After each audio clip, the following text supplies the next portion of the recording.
buenas noches. Probando, aquí estamos. Se escucha, sí, confirmen. Buenas noches, tiempito sin vernos, pero bueno, acá estamos de vuelta. Esperemos que hayan tenido un buen inicio de año. Feliz año, sí, porque la última vez fue el año pasado. Eso ya el tema de Cronos, ya dejémoslo ahí, latente. Pero bueno, voy intentando traer una de esas películas que marcó el año pasado, ¿no? El 2023. Sí, pero más que por eso, la gente creo que lo sabe y es que los reviews que nosotros hacemos son para aplicarlos a la realidad que tal vez muchos podemos llegar a pasar como individuos y como sociedad. Y la película de hoy es, o sea, ustedes ya lo saben porque no estamos transmitiendo en vivo, entonces en la miniatura ya vieron cuál era. Y es de Whale, se pronuncia, ¿no? ¿Cómo se pronuncia The eso? Whale, sí, la ballena. ¿Cómo salió en Con... Latinoamérica la ballena también? Sí, The Whale, aunque creo que en España salió como La Momia 5. No, mentiras. George de la Selva 3. Para otros. Es con nuestro queridísimo Brendan Fraser. Fassbender. Brendan Fraser, sí, toda una historia, la vida de este hombre, y claramente que la dio toda en la película porque pues por algo ganó ese tan merecido Oscar. Pero la película creo que va más allá de la importante carrera del man, ¿no? Porque creo que el man caló en los corazones de todo el mundo con las películas que hizo, pero pues la historia como tal de la película, de lo que sucede en The Well, pues tiene muchísimo jugo. Y pues la idea es esa, ¿no? Contar un poquito cuáles son esos aspectos donde podemos contrastar y podemos hablar al respecto. Pues yo creo que sí, aparte de esta película, lo bueno que tiene es que, o sea, marica, llega como a ver, ¿cómo explicarlo? La película tiene un mensaje, ¿no? Y el trasfondo es ese como lucha interna constante por superarse y demás. Pero eso a su vez como que era la misma lucha que estaba llegando Bresnar, ¿no? Brendan. Estaba llevando Brendan. Sí. Brendan como que, o sea, de alguna forma no fue un papel el 100% actuado. Yo creo que él tenía muy interiorizado eso. Y le pasó al final lo de Heath Ledger, pero sin matarse, ¿no? Claro. Y curioso eso que menciona con ese paralelismo con lo que le sucede a él en la industria, ¿no? Porque pues entendamos que también lo que sucede tras bambalinas, pues hay toda una industria, todo un sistema que pues se apropia, juega con estos personajes que vemos en la pantalla, pero que son seres humanos que están interpretando un papel. Y creo que ahí es algo de lo que yo invito a la gente a que mire la película, y es a transmitir esas sensaciones, esas emociones. Creo que lo más bonito del cine es cuando puede hacer eso, porque hay unos productos que están hechos para el entretenimiento puro y absoluto, que pues son los que vemos normalmente de manera masiva, pero esta película a mí por lo menos me llegó brutalmente y me hizo sentir como otra película no lo había hecho. Y creo que también viene acompañado de la calidad de producción que hay detrás en cuanto a dirección, en cuanto a los guionistas, el mismo guión adaptado, porque según entiendo es un guión adaptado de teatro. Entonces como que al director le llevó un tiempo llevar a cabo toda esa adaptación. Usted que también es escritor puedes de pronto dar una idea al respecto. Así que brutal, la película a mí me encantó. Es que lo bueno de esa película es que, bueno, no sabía que era un guión adaptado originalmente del teatro y sí tiene toda la pinta, ¿no? Porque pues eso es una obra maestra hecha en una habitación. Exacto, sí, yo creo que brutal el pensar que son no más de 5 actores los que hacen intervenciones, y lo que usted dice, toda la película sucede en el apartamento, en el pequeño departamento donde vive marica. Charlie, que es el personaje de Brendan Fraser. George. Sí. Digamos que eso es interesante a partir de ahí. Vea que ese tipo de películas como que se puede decir que tan estáticas, ¿no? Que no tienen casi movilidad geográfica. Normalmente me aburren, pero vea que a mí no. En este caso me pareció buena. Francamente, todo el factor psicológico que tiene me pareció fascinante y creo que es ya momento de comenzar de abordarlo. Perfecto. hay muchas cosas que se van revelando conforme la historia avanza, conforme el arco argumental empieza a coger sentido y los personajes empiezan también como a desarrollarse, ¿no? Pero lo principal, lo básico es que el señor Charlie, un señor obeso, ¿no? El man tiene... Sí, obesidad mórbida. No es, sí, no es que es gordo y ya, sino que ya es muy gordo. O sea, ya el man va a morir de eso y literalmente va a morir de eso. Es gay, ¿no? Es gay y lo primero que... No sé por qué, no sé qué intención tenía el director, pero lo primero que nos muestra es que el man es gay. Sí. Es algo que... Y también nos da a entender eso, que tiene una vida horrorosa. Yo creo que es bien importante cómo utiliza mucho el contraste la película, porque creo que de eso se trata, de esa dualidad que existe, ¿no? Porque también hay mucha representación bíblica en cuanto a todo lo que sucede, ¿no? La vida y la muerte, el bien y el mal, lo que está bien y lo que está mal, porque pues si bien Charlie es el personaje principal, nos muestran cómo su vida ha tenido pues ciertas decisiones que lo han llevado a donde está y que justamente en ese final de ese transitar de la vida donde él de pronto dentro de esa depresión que digamos que es de los temas principales que trama la película, desde esa depresión empieza a darse cuenta de el poco significado tal vez que ha tenido sus últimos épocas, años de vida después de la pérdida de su novio y de su familia, ¿no? Que pues al fin y al cabo es lo que a uno le importa, y de cómo trata como de redimirse dentro de todas las malas decisiones que llegó a tomar. Yo lo veo más drástico. Yo lo veo no solo como que lo poco que ha sido su vida en los últimos, digamos que años, sino lo miserable que ha sido realmente. O sea, el man lleva una vida muy mal. El man vive como de los recuerdos. La poca felicidad que el man tiene son los recuerdos. Él dicta clase. Es un profesor, pues, online. Profesor de literatura. Sí, nunca ha mostrado la cara. Claro. Y me parece que o sea, esa parte de la historia tiene elementos importantes. A mí me gustan porque como que, o sea, al final, yo siempre que veía esa película de inicio a fin, esperaba que iba a tener un final feliz y no tuvo un final para nada feliz. Todo se hizo mierda, ¿no?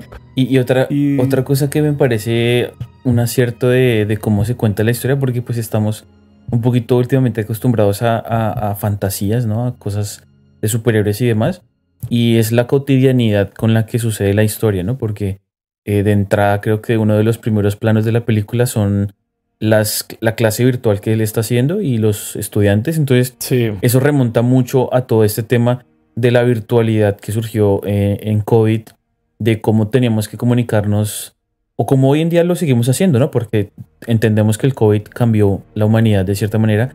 Entonces como que la parte virtual es algo que está presente hoy en día. Entonces como que ya de entrada es bastante llamativo como él ya empieza como a mostrarse como, bueno, no, a no mostrarse claramente, ¿no?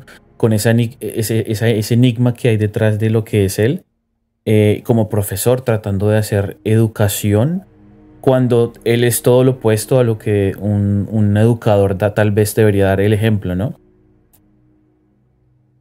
sí, no, y digamos que, aunque creo que ese contexto ya venía de más de tiempo, ya digamos que el tema de la virtualidad ya estaba antes de la pandemia, sino que como que cobró fuerza, ¿no? Cobró más relevancia en nuestra cotidianidad. Sí.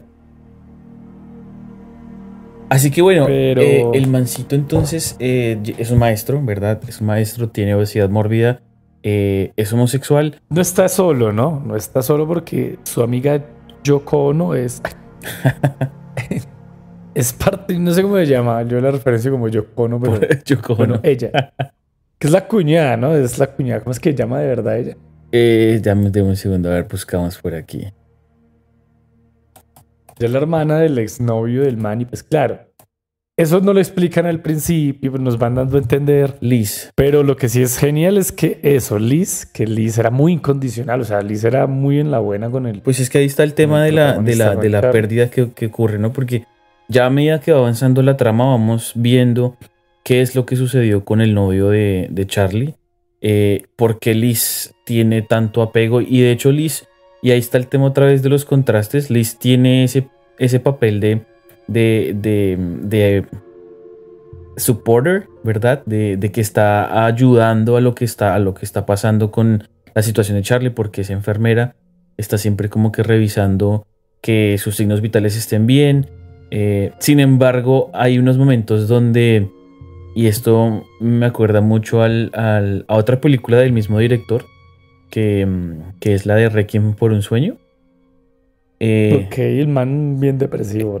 No, y que fíjese que hay un momento en donde el man le pide comida a Liz, que ahí es donde uno puede ver hasta qué punto o hasta qué tan bajo está esa humanidad, ¿no? Esa autoestima y esa dignidad, porque asimismo como las drogas producen ciertas sustancias en el cuerpo, pues esa ansiedad tiene que ser calmada con comida por parte de Charlie. Y Liz accede a darle un pedazo de comida. Entonces como que muestra como toda esa problemática tan fuerte que es la obesidad y hasta qué punto es peligrosa, ¿no? Sí, es que, o sea, pero es complicado, pero bueno, ya que nos metimos en ese fango hay que continuar. Antes de empezar a grabar, yo le decía tras bambalinas que estaba como un poco raro, ¿no? Que este fin de semana fue algo complicado porque, no sé, yo me he sentido muy desmotivado, como sin ganas de hacer las cosas y demás, pero bueno, o sea, esperando que sea algo momentáneo. Fue no, difícil no evocar esos momentos cuando el marica como que Charlie estaba ahí y él a veces, él decía como, o sea, no estoy diciendo que sea el mismo caso, o sea, no se parece ni poquito, sino que en el caso de él era más como el contrario. Antes los momentos de fe y de lucidez que tenía eran muy pocos y ahí cuando yo veía eso yo decía, oiga, pues bacano, el man como que en algún momento trata de buscar esa voluntad para dejar de comer de forma compulsiva. Al final nunca la encontró, al final creo que nunca dejó de hundirse. Si bien es cierto, él tiene cierto camino de desarrollo, se puede decir que en ascenso. Al final de cuentas, no logra vencer a sus demonios del todo. Al final se muere. No sé, como que nunca logró superar el tema de su novio. Lo de su hija, pues que es algo que ya más adelante iremos hablando porque también fue muy complejo. También lo destrozó. Entonces uno dice, bueno, o sea, es duro, es duro. Sí. Obviamente no es el mismo caso, pero pues no quiero que se muera mi esperanza y no quiero que definitivamente llegue el punto en el que diga, ¿y por qué hago las cosas? ¿No? O sea, que esa motivación, o mejor dicho, esa falta de motivación, llegue a ser tan mortal como lo puede llegar a ser si yo se lo permito. Yo creo que ahí está uno de los mensajes que tienen mucho acierto en la película, y es, hoy en día el tema de la salud mental pues es súper importante para la humanidad, porque ya los peligros que tenemos como seres humanos pasaron a ser otros y pasan a ser creados por nuestra propia mente. Entonces, el tema de estar en situaciones donde nos vemos forzados a estar contra casi que el borde del riesgo, y tenemos dos opciones, ¿verdad? Como o lo asumimos con berraquera, con la forma de hacerlo, o simplemente sucumbimos al miedo y nos dejamos, porque lo que usted dice es una historia que no desenlaza de una manera así tipo Disney, pero que sí deja ver en Charlie esa chispa de humanidad, de decir, ok, yo tuve muchos problemas, tuve muchas malas decisiones, por lo menos una quiero hacer bien, y creo que eso se ejemplifica mucho con su hija, que entra que después de un tiempo, porque en la historia pasa un tiempo donde Charlie engaña a su esposa con su novio, que es la pareja homosexual. Sí. Y bueno, eso ya hace que obviamente pues se rompa todo el hogar que ya tenía con su esposa y con Ellie, que es la hija. Y obviamente que las abandona de cierta manera, porque claramente él elige a la otra persona. Entonces, Hay un detalle importante, que pena que lo interrumpa, pero es que se me olvidó. todo bien, todo bien. De hecho, sí, y eso es una de las cosas que digamos que mientras estuvo con el man, es que se me olvida el nombre del novio, tampoco lo tengo presente, estaba feliz y se podría decir que la culpa merecía la pena llevarla, pero ya una vez él muerto, Como que él da a entender, vea, mi novia ya no está. Yo había decidido tomar esta apuesta de ir, digamos que en ese camino pues tan atacado, ¿no? Pues como es el camino de la homosexualidad. Sí. Y malo el hecho de haber dicho como que abandono mi familia pues por mi novio, ¿no? Y tales. Claro, ya sin estar el man dice, no, o sea, ya ahora digamos que como dicen popularmente se quedó sin nada, pero la culpa ya lo jode más, ya la culpa lo que hace es devorarlo vivo, lo está matando en vida esa culpa. Claro, y justamente eso es algo, hay un factor ahí bien pesado dentro de la psique del personaje y es porque fíjese que el trasfondo religioso tiene mucho que ver porque claramente que bueno, ahí lo mencionan bastante, ¿no? De hecho hay otro personaje muy importante que es el pastor, no, ¿cómo se dice? El evangélico, como cuando van así de casa en casa. El loco ese, el testigo de Jehová, ese fue un chino muy extraño. Yo vi eso y yo, este man, qué madre. No, pero sí, no, o sea, no es testigo de Jehová porque es cristiano, pero evangeliza, ¿no? Es una de estas personas que se muestra... Protestante loco ahí. Exacto, que se muestra que va a repartir la palabra, que se da cuenta de que Charlie está en un estado y que necesita de la palabra de Dios y eso es lo que dentro de su convicción él necesita hacer con él, como que Dios le muestra el camino, pero entonces la historia también, a medida que avanza, deja ver cómo Liz, que pues es la persona que está cuidando a Charlie, tiene el hermano el hermano es también asiático y ellos vienen de esta iglesia, de estos cultos cristianos protestantes, de donde es este otro evangélico. Y claramente que la presión y esa discriminación que existe religiosa hacia la homosexualidad hizo que el novio de Charlie recurriera a esta depresión que le dejó pues sin comer de cierta manera y que al final él termina suicidándose. Y justamente Charlie toma dentro de todo su proceso de duelo de una mal forma esa ansiedad y lo transforma en lo opuesto, ¿no? En esa obsesión por comer justamente. Entonces hay como que unos trasfondos donde claramente no hay un proceso de duelo correcto y Charlie pues recae en esta ansiedad compulsiva y en la obesidad, en el deterioro de su salud y lo que podemos ya ver en la película porque su movilidad está claramente reducida, ya está en las últimas y Liz se lo deja ver con las visitas que ella tiene constantemente durante sus intervenciones. No, y de hecho, digamos que casi que el camino es un camino descendente. Y esto, o sea, me parece que retrata muy bien cuando las personas están ya básicamente como desahuciadas, cuando definitivamente no encuentran esperanza de ninguna índole y es triste porque a veces, o sea, hay pequeños rayos, hay pequeños destellos y la gente se aferra a ellos, pero después de cierto tiempo como que entiende que esto no es nada, que realmente esa esperanza que está viendo, como lo dijo Nietzsche, vendría siendo más bien un tormento y un mal para el hombre porque es el que está postergando esa agonía y esa condena, pues como que al final no se sabe si es definitivamente malo o bueno que aparezcan esos rayos que lo vuelvan a uno como un iluso. El man los tenía de vez en cuando. Su relación con la hija fue extraño y fue para mí uno de esos pequeños inicialmente como uno de esos pequeños escapes de esperanza, pero ya después como que se empezó a volver el máximo sentido del man. Y bueno, pues por eso es que digamos que trataba de mantenerse cerca de ella. Él sabía que ella era, digamos, que un poco problemática y que tenía sus temas psicológicos y muy en el fondo yo estoy seguro que en la idea de la película era transmitir que, pues, que el man se sentía culpable también por eso, ¿no? Aparte que... Y trató también de enmendar ese error. Claro, no, es que justamente el darse cuenta de que al final lo único que importaba pues era la gente que uno tiene alrededor, ¿verdad? Y su hija pues como motor principal. Y eso pues cada padre eso lo sabe en carne propia claramente. Él al ya enterarse, al ser consciente de que ya se le acabó el tiempo, ya no hay más postergaciones, o sea, ya está en las últimas y lo sabe, porque necesita un respirador también, o sea, hay unos momentos muy críticos dentro de la película donde uno dice mierda.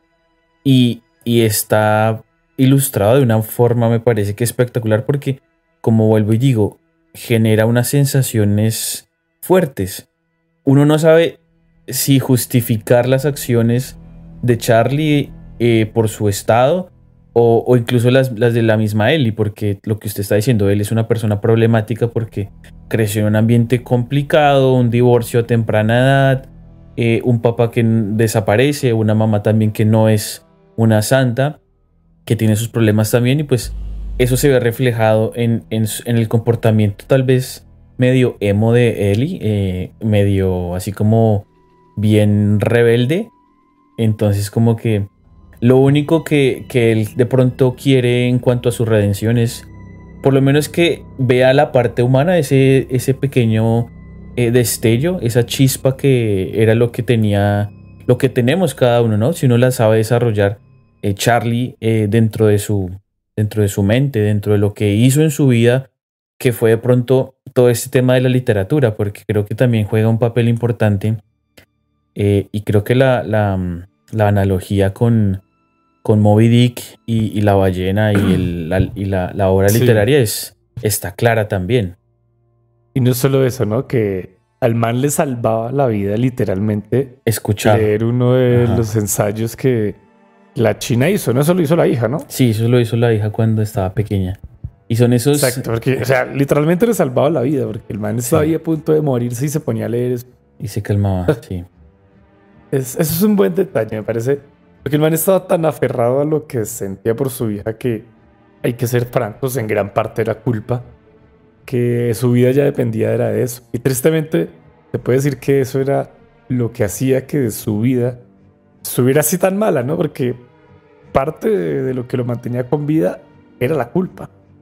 Así es, y por eso pues tenía como ese último impulso tal vez de enmendar lo que hizo, porque era la única forma que él tenía para hacer un cambio, ¿no? Y llegamos a de pronto a trasladarlo a la vida real, ¿no? Nosotros, ¿qué cosas minúsculas podemos llegar a hacer para proyectarnos de alguna manera como nos vemos o como queremos hacer, ¿no? Porque lo que estábamos hablando tras bambalinas, el tema de la motivación que existe, que no siempre es recurrente, el tema de a veces de sentirnos ya desahuciados sin ningún tipo de chispa tal vez que nos guíe por dónde ir y de dónde sacar fuerzas, ¿no? Cuando uno a veces se encuentra tan exhausto, tan cansado de la cotidianidad, que es inevitable, y creo que esta película también se trata mucho de la cotidianidad, ¿no? No es una historia así súper fantástica como las que de pronto hemos visto. Hace poquito, no sé si vio el tráiler de Poor Things. No. Es una historia así ¿Qué es súper eso? fantástica. ¿Cosas pobres? No, es una película que es la protagonista de Emma Stone y está el cast súper teso. Está nominada a Oscars. Y pues es una historia bien, ¿cómo decirlo? Fantástica, ¿no? Esto es algo que es algo más cruda y la realidad a veces tiene eso, ¿no? Que puede ser más cruda Sí. que las mismas historias que nos contamos a Hay una veces. ficción, hay una fantasía. Ah, lo que pasa es que aquí lo crudo es eso, que es más posible que usted lo agarre a la depresión y lo mate a que llegue un dragón de 3 cabezas del cielo y le arranque medio torso, no sé. O sea, Total. usted lo dice así de grandilocuente, da miedo, pero bueno, eso nunca va a pasar. Cambio, que sus propios demonios lo encierren, lo acorralen y lo ejecuten es mucho más factible y más peligroso. Entonces, claro, da miedo, marica, da miedo porque uno pues viendo esa película dice, no, que yo, pues que no lo quiera el destino o Dios o en lo que quieran creer nuestros oyentes. Yo vi una mala racha que me deje en la situación que está el señor Brendan aquí, que pues pasar de ser el rey de la selva a cazar momias, a terminar así en un apartamento gordo, muriéndose, prácticamente solo, duro, ¿no? O sea, duro y ahí digamos que, pues, o sea, eh, nadie está exento de eso. Por eso es un peligro que da más miedo. Y por eso uno lo hace como parar y decir, oiga, venga, reflectemos un poco, ¿Cómo estoy llevando mi vida yo? Al final eso es la pregunta que uno debe hacerse. Sí. ¿Cómo estoy llevando mi vida yo? ¿Cómo estoy experimentando yo con el universo mi propia existencia? ¿Cómo estoy yo relacionándome con el universo por medio de la relación que tengo con las demás personas? Conmigo y con las demás personas, sí. Conmigo era el primer punto, con las demás personas el segundo, y el tercero es ¿qué legado dejo? No necesariamente hablo de hijos, ¿no? Ojo, porque pues ahí en la película Charlie sí, digamos que invariablemente el legado estaba ligado a su, a su hija descendencia extraña, que es marihuanera, por cierto, pero bueno, no la culpo. Pero el punto es, puede ser también el trabajo que uno hace, puede ser lo que uno genera en las demás personas. Es que es difícil, güey, es difícil porque no es, o sea, yo no sé, a mí me cuesta tanto, más que generar el impacto, uno siempre genera impacto en los demás, medir qué tipo de impacto. Un buen impacto, ayudé a esta persona o le fui indiferente o me fue indiferente o es que acaso mi relación con el prójimo no puede ser buena por el sencillo hecho de que conmigo mismo no lo ves y todo es un reflejo. No lo sé y son cosas que conviene preguntarse constantemente después de hacer una pausa, porque así usted un día diga, ya tengo la respuesta, pronto se difumina y usted vuelve a quedar con la misma duda. Bueno, mire qué bonitas reflexiones surgen de estar discutiendo sobre obras que nos dejan esas preguntas, ¿no? Y que nos llevan a esas respuestas y esas reflexiones tan interesantes. Porque justamente la película hace como le remueve a uno la cabeza en esos aspectos, ¿no? Yo creo que por eso es que al fin y al cabo sentimos cuando nos vemos reflejados tal vez en estas situaciones, porque tal vez hemos y seguramente hemos pasado por algunos traumas, ya sea desde la infancia, desde la vida moderna, con carencias que nos hacen nos hacen difícil un poquito más la existencia. Entonces creo que es importante cuando empezamos a darnos cuenta, lo que usted dice, detenernos un poquito y ver para dónde estamos yendo, analizar un poquito ese camino que estamos tomando para tomar las mejores decisiones, ¿no? Y no esperar hasta la última, hasta la cornisa, el momento del cambio, sino irlo haciendo a medida que vamos avanzando. Y evitar hacer daño directo e indirecto a la gente, ¿no? Porque volviendo acá al tema de la película, este man con el afán de resarcir sus pecados, de mitigar su culpa con su hija, el man le mandaba toda la plata que recibía. O sea, el man como que vivía en la ruina, y su amiga, para Yoko Ono también era como un toque, o sea, como decirlo, como un facto que el man andaba sin un peso. Uh-huh. Pero no, el man sí tenía tenía buenos ingresos. Lo que pasa es que se los daba a la hija y se los mandaba todo. Pues claro, él lo ocultaba eso, y cuando Liz se enteró, como que, uy, varias veces yo estuve mal de plata, aún así vine acá, la camioneta se me jodió y aún así yo venía aquí a ayudarle, usted me pudo dar una mano y no lo hizo. Eso está mal porque uno queda muy ciego por alguna necesidad o deseo, que en este caso era de resarcir una culpa, ya lo he dicho como 1000 veces, pero es que para mí es el centro de la película. No, es total. Porque se meten en problemas. Porque fíjese que el tema del pecado, pues no solo el tema de la parte bíblica, de cómo está ejemplificado en muchas cosas, porque también el que hace de evangélico, el pelado de la iglesia, él tiene también una pequeña historia que muestra justamente eso, cómo él quiere sanar esas culpas y esos pecados que cometió en su pasado, porque el man es acérrimo de que quiere generar un cambio positivo, pero porque el man huyó y porque el man tuvo un problema con su familia. Entonces como que justamente es como que todos quieren redimirse de cierta manera y lo dejan ver en los diferentes personajes. Sí, exactamente. O sea, claro que ahí quedan varios arcos abiertos. El arco del pelado que, o sea, al final como que no entiendo. ¿Qué? Eso fue más extraño, ¿no? Yo pensé que de verdad el cristiano ese iba a ser como parte importante de la película, pero al final lo que le termina diciendo es lo más homófobo y horrible posible. Y eso yo creo que lo termina a hacer sentir más mal, ¿no? Porque después de eso, si no estoy mal, Charlie recae y va a la cocina y se come un poco de mierdas. Y ya ese fue como el último ataque de, de histeria, así como de gula frenética antes de que ya se muriera. Uy, que déjeme decirle que esos ataques son, o sea, son choqueantes de ver. O sea, no, yo creo que generar ese desconfort mientras uno está viendo, no es sencillo Sí, de marica, hacer. sí. Y creo Es que, agradable, güey. exacto, esa sensación es desagradable y creo que transmitirla, creo que por eso es que es tan buena la película, no solo en la parte de los personajes, o sea, en los actores que están personificando estos personajes, valga la redundancia, sino también en la dirección. O sea, hay unos planos que uno dice, mierda, me generan algo malo, ¿sí me entienden? Entonces como que está muy bien hecha porque Choca. al final lo que él quiere transmitir, ¿no? Meterse uno más en ese apartamento para vivir en carne propia lo que está sucediendo.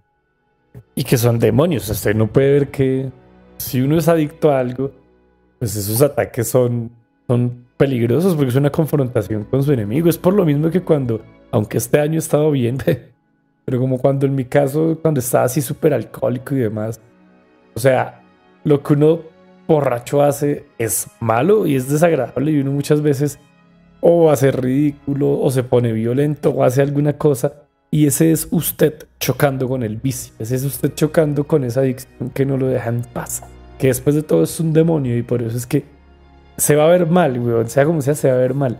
Y no solo ese, no solo la gula ni el alcoholismo, sino con cualquier otra cosa, Sí, cualquier otro cualquier vicio. cosa. Todos los vicios van a terminar confrontándolo a usted de forma desagradable. La pereza es un pecado tan silente, huevón, ese. Hoy estuve perezoso, así que Porque a veces está justificado, pero claramente que es un pecado que es muy silente, que va calando en muchísimos aspectos de la vida humana, y que si no somos capaces de reconocerlo y de actuar, porque ahí está el tema, a veces sabemos, lo identificamos, pero no hacemos el cambio que es lo que en realidad hace que las cosas mejoren, ¿no? Porque mucha gente tomar la decisión. Mucha gente sabe qué es lo que tiene que hacer, mucha gente sabe cómo conseguir ese trabajo, mucha gente sabe cómo mejorar su vida diaria en cuanto a sus costumbres, en cuanto a su dieta, pero la diferencia radica en el que no se hace. No necesitan Sí, de gurús eso es mágicos, vital, no weón. necesitan de ir al psicólogo, o bueno, obviamente dependiendo el estado, pero mucha gente sabe qué es lo que tiene que hacer, y por pereza, porque vamos a llamarlo como es, lo postergan, ¿no? Bueno, Procrastinan. en algunos casos sí es pereza, en otros Sí, obviamente, hablando Vamos a- como tal de la pereza. vamos a exponernos aquí al desnudo moral. Sí, perfecto. Yo, por lo menos hoy, que sí, es que en serio, o sea, hoy, este fin de semana fue complicado.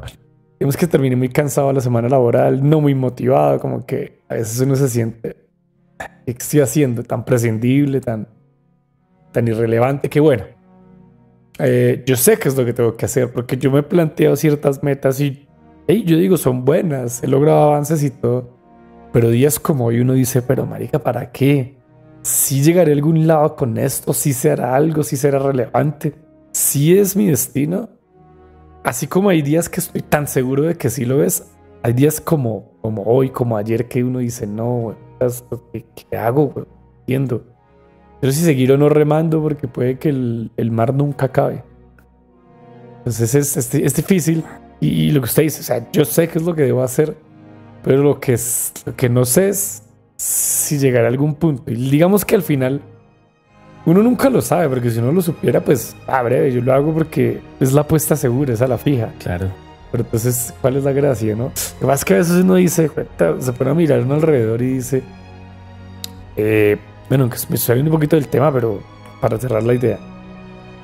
Oiga, pues, sé, a otros les tomó menos tiempo y menos esfuerzo, estoy haciendo algo malo, eso es parte de mi propio proceso creativo, dirían por ahí. ¿Qué es lo que está pasando? Y todo eso a uno le perjudica mucho porque esas comparaciones son complicadas. Entonces al final yo creo que la motivación es importante, pero sí, yo creo que también la disciplina es fundamental. Y el deseo de querer, si usted está en un abismo, pues bueno, el deseo de querer salir del abismo. A nuestro amigo Charlie en la película no le alcanzó, no salió del abismo. No sé si estaba a tiempo, no sé, que el man llegó a un punto ya después de que le han dicho que se iba a morir, como que empezó a caminar y a tratar de hacer una actividad física muy ligera. Dentro de lo que y ahí puede, es ¿no? donde, sí, y ahí todos, ahí como que toda la gente, yo lo digo por mí mismo. Cuando veía la película yo decía, uy, sí, bien. Y Va yo a imaginaba que adelgazar. al final, sí, maricas, yo no sé, re iluso.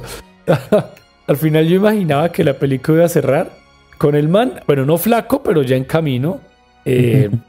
Y esa habitación tan sombría, ese apartamento ya mucho mejor, porque eso sí, un muy buen detalle es que era muy sombrío, o sea, la verdad era muy sombrío y no oscuro, sombrío, porque Sí. todo se discernía bien con la luz, pero era oscuro, era sombrío en el sentido de transmitía lo que tenía Brendan Fraser, bueno, Charlie en su interior.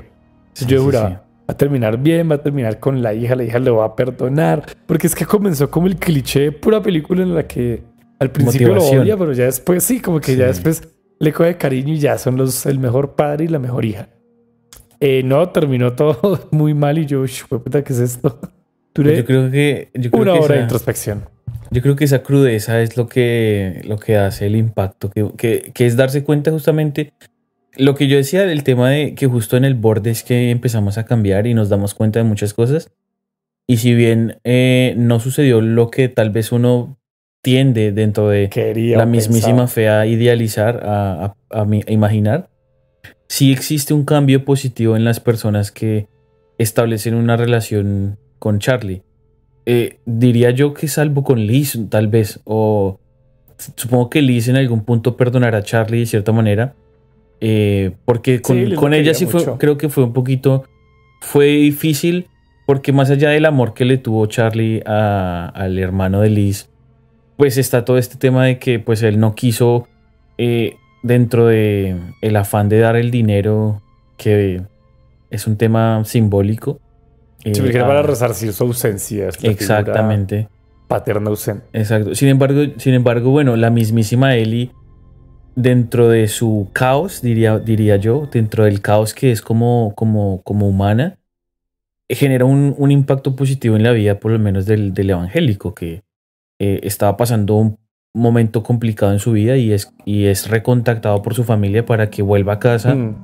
Y dentro de ese afán del bully que tal vez ella quería hacer, hizo bien. Y creo que es lo que al final nos dice la película, ¿no? Como que más allá de la mierda que podamos llegar a ser, tenemos una chispa que podemos redirigir si somos capaces de tomarla como propia, moldearla y hacer algo positivo e impactar positivamente, primero lo que usted estaba diciendo, ¿no? En las vidas personales y luego en las vidas de los demás. A mí personalmente Ellie me chocó, no me gustó para nada ese personaje, me pareció muy paila. Sí, supongo que tendrá sus razones, pues obviamente el rencor de una niña una adolescente, pues que su papá lo dejó, aparte lo dejó, digamos que, bueno, no es que le esté diciendo propiamente, pero en la película dan a entender que el hecho de que hubiera sido para irse con un man es peor que si hubiera sido el mismo acto de adulterio, pero con una vieja. Claro, la niña quedó golpeadísima. Aparte, pues que la mamá era una borracha, también tenía un hogar disfuncional en todo sentido. En el colegio también, paila. Entonces, bueno, yo trato de entender, pero pues sí, qué personaje más nefasto, esa peladita. Pero digamos creo que está escrito, yo creo, para eso, para empatizar un Sí, poquito con total, Charlie. total. Porque vuelvo e insisto, o sea, ese tema de los contrastes. Charlie no tomó las mejores decisiones con su familia, con su salud, con su amiga. Sin embargo, usted cuando entra Ellie en escena, usted empatiza total con Charlie. Usted dice como, uy, no, pobrecito. Tras de Sí, que tiene marica, todas esas ya. vainas, la hija es una remierda. No, pobrecito. Entonces, creo que está bien hecho, ¿no? Está bien justificada esa reacción de ella, bien tóxica. Y creo que ahí está también positivo el cambio que pasa al final, ¿no? Donde, bueno, en el transcurso de Yo la no veo mucho película... cambio de ella, marica. No, sí, fíjese porque al final, bueno, estaba diciendo Llora, que, uy, ya. O sea, se pone un poquito triste, ya. Eso es todo el cambio. pero eso para un personaje como ella, donde no expresa sus sentimientos, donde no es capaz de verse por dentro y decir quién soy y de dónde vengo, creo que es importante, porque más allá de las decisiones que tome a futuro, por lo menos se dio cuenta de algo que es ella, ¿me entiende? Y creo que es lo que estaba tratando de que Charlie viera con el tema del ensayo, justamente, de esa poeta tal vez, de esa escritora que tenía Ellie de chiquita, que se vio opacada por todo unas nubes negras de contexto del problema del divorcio, de él abandonarlas, de que estuviera el padre ausente. Entonces creo que ahí es donde está, porque por eso digo que son como chispas, ¿no? No es como un cambio total donde vemos a Ellie que ya mejoró como ser humano, o sea, no, es esa chispa, porque a veces Sí, eso es la lo película que... es de puras chispas, la verdad. Porque es que eso es lo que, esa es la diferencia entre hacer las cosas y no hacerlas, es la chispa. Nosotros tenemos la chispa, pero a veces queremos no escucharla, omitirla, posponerla como la alarma. Entonces, la chispa es la que a uno lo hace, la que usted lo hace escribir como bestia cuando se pone y se sienta. Cuando usted me dice, no, pero o no me va a decir que no. Cuando a mí me pongo a hacer mis cosas y tengo la chispa de decir mierda. Y mire que hace poquito leí una palabra muy bonita en estos diccionarios que colocan palabras así de otros idiomas. Merak, creo que es griego, y significa hacer algo con toda la disposición, con todo el amor, entregando su alma en lo que usted está haciendo. Entonces, cuando la chispa nos deja hacer eso, ahí es que estamos aportando a la existencia, aportando al mundo. Es cierto, digamos que pues justamente por eso algo tan valioso, ¿no? Porque no es que usted la vaya a encontrar tan de la nada. Uh-huh. Y creo que me llega la reflexión justo para cerrar justo el episodio, el análisis de la película, el fin de semana también, porque ya estamos en las melancólicas y mortecinas últimas horas del domingo, que son espantosas. Sí. Y más cuando pasa lo que me pasó, que no hice mucho el fin de semana. No hice todo lo que quería y debía hacer. Sí. Pero esos destellos y esos nuevos comienzos que siempre podemos que establecer, dan eso, ¿no? Y ese es el mensaje de la película, aunque uno diga, oiga, pero mensajes y la película termina muy mal, al final lo que da a entender es que esa esperanza vale pa pura verga, dicen por ahí. Pero no, vea que como lo acabo de ver y como tal vez lo entendí en su momento cuando vi la película, lo que enseña es que fundamentalmente el ser humano debe ser capaz de resurgir siempre, y que no va a ser algo de una o dos veces, sino muchas veces. Uh-huh. Uno va a tener que resurgir muchas veces, uno va a tener que reiniciarse muchas veces. Y que, digamos que en la película el man, o sea, su reinicio fue levantarse, como lo hablamos ahorita, simbólicamente de un sofá y caminar. Literal. Nosotros debemos hacer eso seguido. Cuando nos caemos en ese sofá, sí, puede que lo intentemos y no podamos. Y puede que antes nos hundamos más en esa poltrona, pero al final siempre podemos levantarnos más y ahí llega esa luz. Una y otra vez, las veces que haga falta. Hay que hacerlo y eso mantendrá la chispa viva. Es como una especie de relación alquímica con esa obra. Parece hermosísimo eso que acabo de hacer, esa reflexión. Yo creo que estuvo perfecta. Gracias a los que fielmente están escuchando a este par de sujetos. Gracias por el apoyo, por compartir, por darle like, por comentar, porque nos ayudan un montón. Grande, Charlie. Coméntenos qué películas quieren que tal vez expongamos, le demos un análisis, porque pues nos gusta bastante hacer esto y la chispa está para seguir grabando para ustedes. Sí, carnal, estoy bien. Cuéntenos. Sí, la idea es esa, ¿no? Como películas. Juegos también. Podemos hablar de un juego de Batman muy bueno que hace poco. De una, no hay mucho factor psicológico. Vamos a darle. Pero aquí somos de juegos, películas y libros. Así será. Así que nos vemos hasta la próxima. Gracias por estar hasta aquí. Y nos veremos entonces, perrito, en la próxima oportunidad.